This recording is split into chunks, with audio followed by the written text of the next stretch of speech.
Hi, my name is Catherine Evans, and this is a video book review of the book Everybody Lies, Big Data, New Data, and What the Internet Can Tell Us About Who We Really Are by Seth Stephens-Davidowitz.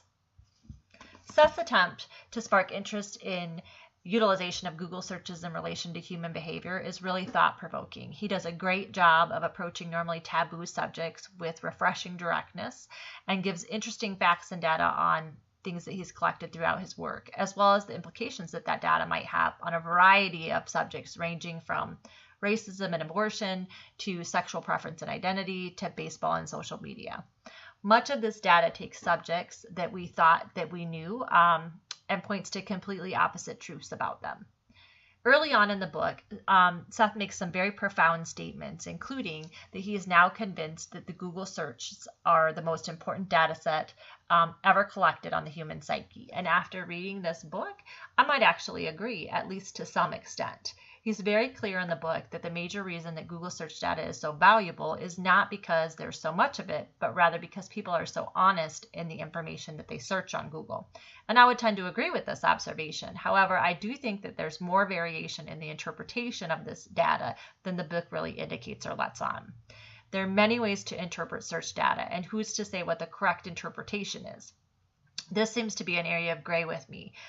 There's many studies that have been completed on what people search throughout the day, showing it can change simply by the device which they're completing the search on.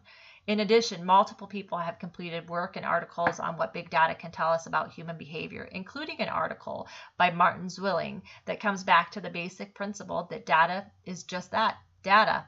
It doesn't necessarily lead to better decisions or more informed choices, but rather more information means more time, that it will take more time to interpret the data, and at the end of the day, a human has to interpret the data information, as well as the relevance of that data. That said, the general principle of the book, that big data and the ability to utilize it will give us a better understanding of the overall human behavior, I think is right on the money, as long as we can interpret the data correctly. Seth accurately points out time and time again in the book that the big data revolution is less about collecting more and more data, but more and more about collecting the right data and analyzing the right data. Much of the book relates back to what Seth calls the primary powers of big data. These include offering up new types of data, providing honest data, allowing the ability for us to zoom in on people and small subsets of people and communities, and allowing us to do an extraordinarily large amount of casual experiments in a short amount of time. The last of these primary powers, allowing us to complete many casual experiments in little time, has significant impact for businesses, specifically in the marketing realm. Seth discusses this to some degree in his book, as well as the ethical implications of some of the analytics available today.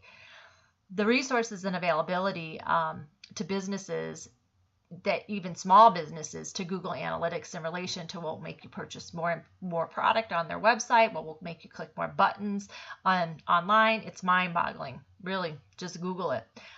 Today I did a Google search on Google data and marketing and came up with countless articles on how to utilize Google Analytics to maximize your business, including the Google support page itself, which discussed everything from measurement and planning to enhancing e-commerce and obtaining behavioral flow reports.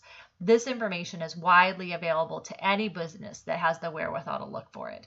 The revolution of available information has certainly changed, and it has certainly changed the marketing and the landscape of marketing.